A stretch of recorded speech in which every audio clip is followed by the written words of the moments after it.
قدرت کے خاموش اور گھنے ماحول میں ایک محفوظ پناہگاہ انسان کو سکون بھی دیتی ہے اور بقا کا سہارا بھی بنتی ہے۔ آج ایک ہنرمند شخص جنگل میں موجود سادہ اور قدرتی وسائل سے اپنے لیے ایک مضبوط زیر زمین پناہگاہ تیار کر رہا ہے۔ سب سے پہلی زمین میں ایک نیم دائرے کی شکل میں جگہ بنائی جاتی ہے اور کناروں پر لکڑی کے مضبوط ستون نصب کیے جاتے ہیں۔ اب باری ہے اس پناہگاہ کی بنیادی ڈھانچے کی۔ باریک مگر لچکدار شاخوں کو احتیاط سے موڑ کر محرابیں بنائی جا رہی ہیں۔ ہر شاخ کو رسی سے باندھا جاتا ہے تاکہ ڈھانچہ اپنی شکل برقرار رکھے اور وقت کے ساتھ مضبوط ہوتا جائے۔ بظاہر یہ کام سادہ دکھائی دیتا ہے، لیکن ہر موڑ اور ہر گرہ میں صبر، تجربہ اور درست اندازی کی ضرورت ہوتی ہے۔ محرابوں کا یہ سلسلہ آہستہ آہستہ ایک چھت کی شکل اختیار کر رہا ہے۔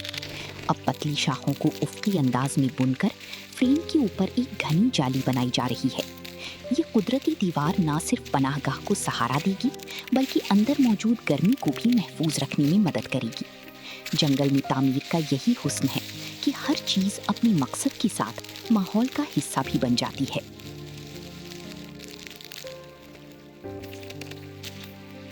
اندرونی حصے میں لکڑی کے موٹے تختوں کو تراش کر بیٹھنے کے لیے ایک بنچ اور ایک چھوٹی میز تیار کی جا رہی ہے۔ سامنے کی جانب داخلی محراب بنائی گئی ہے جو پناہگاہ کو ایک واضح شکل دیتی ہے۔ اب یہ جگہ صرف ایک ڈھانچہ نہیں رہی، اس میں رہنے، آرام کرنے اور روزمرہ کے کام انجام دینے کی گنجائش پیدا ہو رہی ہے۔ پناہگاہ کو موسم کی سختی سے بچانے کے لیے درختوں کی چھال اور نرم کائی استعمال کی جا رہی ہے۔ چھال کی تہیں بیرونی سطح کو ڈھانپتی ہیں، جبکہ کائی چھوٹے خلا پر کر کے قدرتی انسولیشن کا کام کرتی ہے۔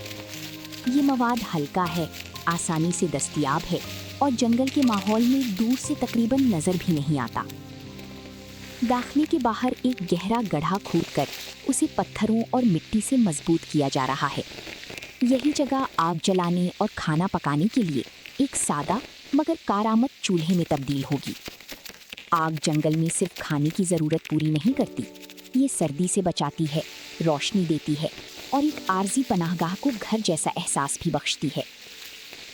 اندر بنچ پر تازہ کائی بچھائی جا رہی ہے تاکہ بیٹھنے کی جگہ زیادہ آرام دہ ہو۔ اس کے بعد لکڑی کے فریم اور بنی ہوئی شاخوں سے ایک دروازہ تیار کیا جاتا ہے۔ دروازہ نصب ہونے کے بعد پناہگاہ کا اندرونی ماحول مزید محفوظ اور پرسکون محسوس ہونے لگتا ہے۔ اب دیواروں کے اندرونی حصے پر مٹی کا گاڑھا لیپ کیا جا رہا ہے۔ یہ تہ شاخوں کے درمیان موجود خلا کو بند کرتی ہے، ہوا کے گزر کو کم کرتی ہے اور اندرونی درجہ حرارت کو نسبتاً متوازن رکھنے میں مدد دیتی ہے۔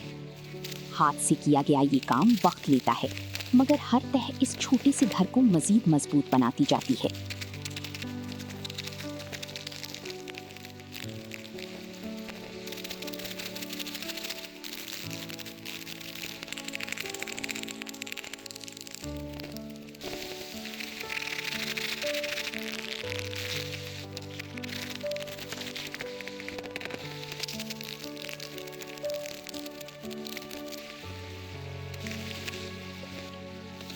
پناہگاہ تقریباً مکمل ہو چکی ہے۔ اب خشک لکڑیاں اور باریک ایندھن جمع کر کے چولہے میں آگ جلائی جا رہی ہے۔ لکڑی کے جلنے کی آواز، پتے ہلنے کی سرسراہٹ اور آگ کی ہلکی چٹخ، یہ سب مل کر جنگل کی ایک قدرتی دھن بن جاتے ہیں۔